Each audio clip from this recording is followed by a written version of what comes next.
مسا مسا على الناس الكويسة، عاملين ايه؟ وحشتوني كتير. كل سنة وانتوا طيبين وبخير وفي احسن صحة وحال كده يا رب العالمين، ورمضان كريم عليكم. وحشتوني كتير من الفيديو اللي فات. سامحوني بقى متأخر عليكم، حصل لي كده دروب كده في المطبخ عندي، وظروف كانت صعبة. الحمد لله رب العالمين انها جت على قد كده. فقلت دلوقتي بقى كده اقوم اصور معاكم فيديو ان شاء الله مفيد جدا وهيفيدك، وهيوفر معاكي الوقفة في المطبخ، وهيسهل عليكي حاجات كتيرة. يلا بقى نقول بسم الله ونبتدي. اول حاجة بحب اعملها واجهزها، طبعا انا متأخرة كده في التجهيز. الحاجات ديت المفروض كنت عملتها قبل رمضان، بس يلا اللي حصل قدر الله ما شاء فعل. فاول حاجه كده بعملها هو الشربات. الشربات ده بقى بيريحني جدا. انا بجيب كيس كده من السكر، وابدا بقى اعمله شربات واشيله في التلاجة. بينفعني جدا جدا. بس اول حاجه هكيل كده الكوبايات بتاعتي بالسكر. كيس السكر هنشوف هيطلع كام كوبايه. هو هيطلع حوالي 4 كوبايات، يعني 5 كوبايات الا حاجات بسيطه.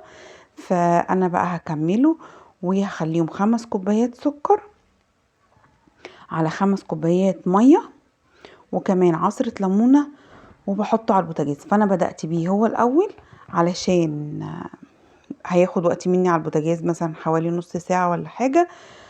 عقبال ما يتعمل، فهبدأ بيه هو كده الاول، احطه على البوتاجاز واسيبه بقى مع نفسه كده. وبعد كده نشوف هنعمل ايه تاني مع بعض. طبعا هتعملي قطايف هتستعمليه، هتطلعي شوية كده وتكوني بقى بتقلي القطايف بتاعتك. وبعدين تطلعي على طول على الشربات، ولا هتسخني ولا هتبردي ولا اي حاجة. هتعملي طبعا بسبوسة برضو هكذا. بس هي البسبوسة بس اللي هتاخدي الكمية اللي انت عايزاها وهتسخنيها، وتبداي تحطيها، لان هي البسبوسة بتبقى سخنة والشربات بتاعها سخن. لكن الكنافة لا، هتاخدي منه على طول على الكنافة وعلى الجليش وعلى القطايف. حلو قوي زلابية. على بصي هينفعك في حاجات كتيرة جدا، وهيسهل عليكي بقى ان انت تقفي تعمليه وتسيبيه يبرد لحد ما تجهزي طبعا اي حاجة من الحاجات ديت. انا حطيت هنا 5 كوبايات سكر على 5 كوبايات مية، وهعصر كمان ليمونة، وهرفعه بقى على البوتاجاز واسيبه بقى براحته لحد ما، بصي، ولا هيبقى تقيل ولا هيبقى خفيف. انا هسيبه بعد الغليان حوالي نص ساعة. تمام كده. بس كده. انا بقى حصل لي ايه؟ انا حصل لي الحمد لله رب العالمين رخامة المطبخ بتاعتي اتكسرت، واتكسرت لوحدها كده، نزلت فشفشت 100 حتة.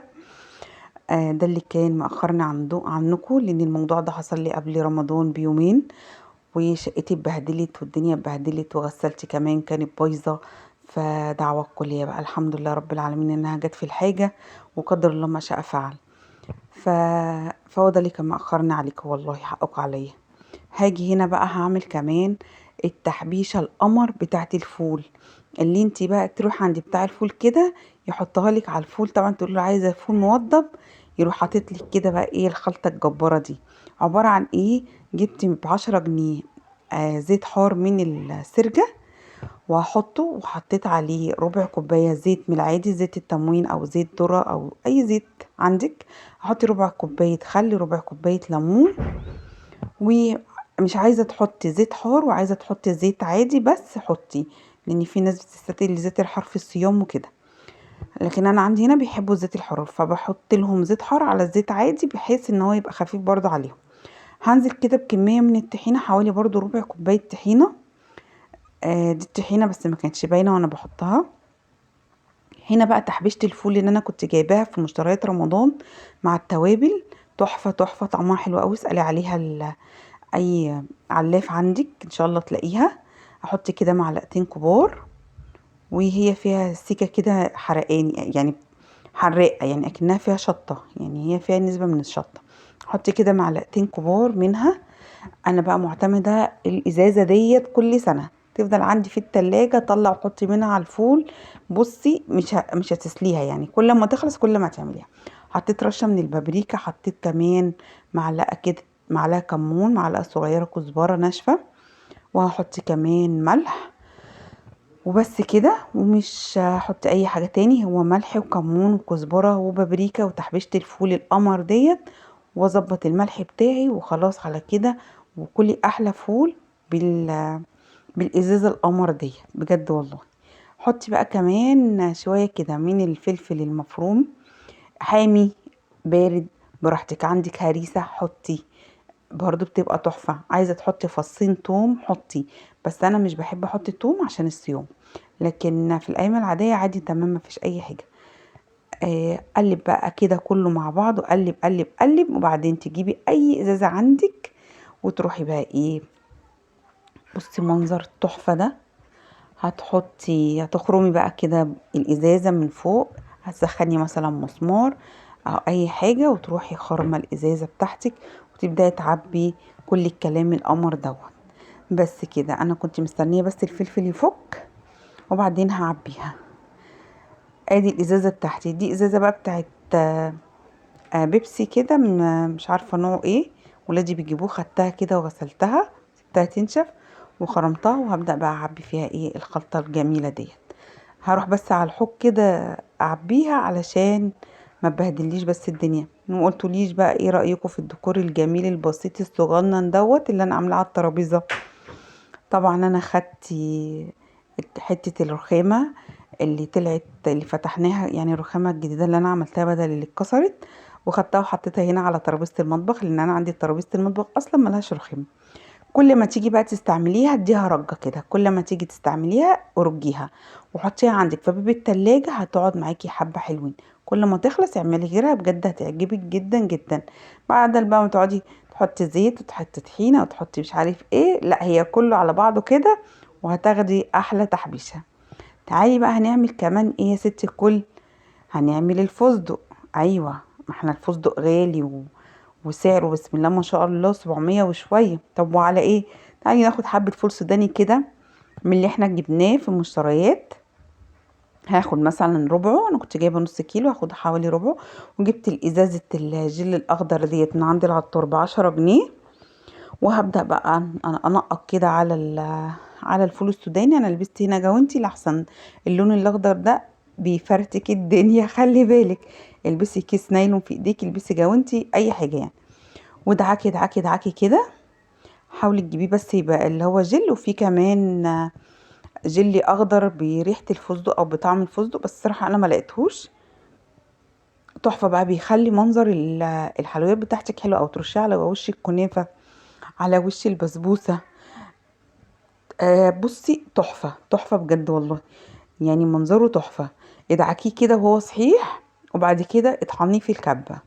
اديله طحنه حلوه كده في الكبه، وحاولي ما تقليش اللون علشان ما يبقاش اخضر يعني فاقع معاكي، يعني خلي كده ايه اللون بتاعه وسط. انا هطحنه هنا في الكبه بتاعتي اليتيمه اللي هي مكسحه من الاخر. انا بعملش فيها حاجه، بس قلت بقى اما اطحن فيها لانها بتبهدل لي الدنيا حرفيا، هي بايظه اصلا، فما اقدرش احط في الكبه عشان الكبه فيها ريحه بصل وكده، فعشان ما يكرفش مني فاتصرفت يعني. بصوا بقى الجمال، لو لقيتيه فاتح نقطي نقطة بسيطة كده وانتي بتطحنيه، وخلاص على كده منظره حلو جدا. بصي فستق ده ولا مش فستق؟ يا متعلمين يا بتوع المدارس، فستق اهو، قمر اهو، ولا 700 ولا 800. وخلاص على كده انا سبت بس العلبة مفتوحة شوية كده عشان يتهوى. وهاجي هنا كمان هاخد بقى شوية كده تاني من الفول السوداني. وقلتي على ايه بقى، مش هحط في المطحنه المكسحه بتاعتي ديت، لا انا هدقه احسن، اكرم لي كده بالايه، بايدي الهون. بس حطيته جوه كيسين كده، وقعدت بقى ايه ادق كده بقى الفول السوداني بتاعي.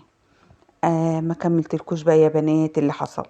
المهم انا بقى ايه، عندي الغساله بتاعتي كانت بايظه، فابو يوسف خدها خرجها في الصاله هي وترابيزه المطبخ، وقال لي اصلحها. وانا عملت شملوله، قلت اما اطلع ايه انضف الشفاط. قوم ايه بقى وانا واقفه على السلم لسه بقول بسم الله، ولقيت حاجه وقعت هبدت في الارض 100 حته، والله العظيم انا قلت انا بقع من على السلم. فالحمد لله رب العالمين، لقيت الرخامه نزلت اتفشفشت 100 حته لوحدها، والله لوحدها. ويغمى عليا، وكان يوم يعني يومين ثلاثه كده. الحمد لله رب العالمين، الحمد لله انها جت على قد كده وعدت على خير. فطبعا الموضوع ده ما كانش ينفع يستنى ان انا ما اعملش رخامه دلوقتي، لان الرخامه دي اللي فيها البوتاجاز والحوض، فانا قعدت يومين اصلا ولا بغسل مواعين ولا بعمل اكل ولا اي حاجه بسببها. لحد ما عملتها ونشفت وكده، وركبت البوتاجاز وركبت الحوض وكل الكلام دوت. وعقبال ما لميت بقى شقتي يعني اكني كنت بعزل. المهم بقى هنا حطيت الفول السوداني اللي انا كسرته على شويه جوز هند على شويه زبيب، وخلطت كل دوت مع بعضه. وبتنفعني بقى دي في الحشوات برضو، بعملها برضو كده كل سنه، بتسهل عليا بقى وبتوفر كمان معايا على فكره جدا جدا في الحشوات. احشي قطايف، احشي بقى كنافه، ورش على وش رز بلبن، على وش القمر الدين، احشي بقى جلاش. بصي عيشي حياتك، عيشي حياتك كده بالعلبه القمر دي. انا بقى بحب الحاجات دي عندي كده، واحطها كده عندي في التلاجة واخد منها على طول. هنا بقى خلص الشربات بتاعي، اول ما يبرد كده هبدأ اعبيه في الازايز. انا جايبه الازايز ديت، كنت بعمل فيها الشربات كل سنه. كان عندي ازازه تاني مكتوب عليها يوتيوب من ايام القناه القديمه، فمش عارفه راحت فين الصراحه، شكلها باين اتكسرت ولا ايه. وفاضل ديت انا هعبي بقى كده فيها الشربات، وهشيلها في باب التلاجة. تمام كده، تمام كده. لو وصلتي بقى لحد هنا يا قمر، هتعملي ايه؟ هتعملي لايك، وتشتركي في القناة، وتفعلي الجرس عشان يوصلك كل جديد، واعملي شير كتير كتير لاصحابك عشان يخشوا وينورونا. وكل اللي لسه ما اشتركش يلا يشترك وينورني ويكبر عيلتنا الجميلة. آه اللهم صل وسلم وبارك على سيدنا محمد. بس كده هو طلع ما شاء الله ملا الازازة، وكمان برطمان دوت. فحلو قوي قوي، هيقعد معاكي حبه حلوين. اول ما تحسي ان خلاص قرب يخلص، تقدري تعملي مره كمان، وهيكفي معاكي وهيفيد. دي حته الرخامه بقى اللي انا خدتها مكان فتحه البوتاجاز، وحطيتها كده عندي المطبخ. انا بوريكي هنا بقى بودره الصوبيا. لو انتي لسه بتشتري الصوبيا من الشارع جاهزه، لا بلاش بجد والله العظيم. جربي هاتي صوبيا من اللي عند العطار، بودرة كده اسمها عمان سايبة. قولي له عايزة ربع، عايزة نص، عايزة كيلو، براحتك جدا.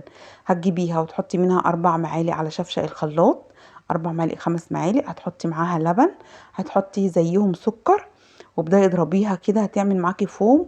وعبيها في ازايز وحطيها في الفريزر، وقبل الفطار نزليها ورجيها، وعلى الفطار اشربي احلى صوبيا بجد في الدنيا. حلوة قوي. ما تشتريش بجد اللي في الشارع المية ديت اللي مش عارفين هم حاطين عليها نشا ولا حاطين عليها دقيق ولا حاطين عليها ايه، بجد لا مش حلوة خالص. كمان بعمل ايه، لازم ادقي بلح واخليه جاهز عندي، بدل ما تقومي كل يوم تدقي شوية بلح وتبليهم. ودقي البلح ده اصلا بياخد وقت جدا منك ومجهود. فلا اقعدي بقى شوية كده مثلا بعد الفطار، دقي لك حبة حلوين كده، فرشي بقى المفرش بتاعك في الارض كده، واقعدي بقى اشتغلي ودقي شوية بلح كده. لو طري مثلا برضو فصصيه وحطيه في علبة برضو واستعملي منه. انا هنا برضو قلت هدقي شوية كده واحطهم برضو في علبة، واخليهم جنبي، اخد منهم اغسلهم وابلي منهم البلح على طول على طول. وسهلي على نفسك بقى عشان رمضان بجد بيبقى زنقة، وعايزين طبعا نبقى فاضيين للقرآن وقراءة القرآن وصلاة التراويح، وطبعا الأذكار وكل الكلام الحلو دوت وعبادة ربنا طبعا. ولازم بقى يعني نقرب من ربنا أكتر كده في رمضان كده، ونتوب لربنا كده من أي حاجة بنعملها أو بنقولها. ربنا يسامحنا يا رب ويغفر لنا ويجعلنا كده من عتقائه يا رب، اللهم امين. فسهلي على نفسك كده عشان تقومي الصبح تخلصي كل حاجتك مره واحده. انا اول حاجه بعملها الصبح ابل البلح، اعمل الصوبيا واشيلها، وبعدين ابدا اشوف هعمل اكل ايه. لو هتعملي زبادي برضو هتبداي تعملي تغلي اللبن وتسيبيه يبرد، وتعملي الزبادي برضو على اساس ان على اخر النهار تحطيه في التلاجة، وعلى السحور تاكلوه بالف هنا وشفا. كل الكلام دوت بيفرق.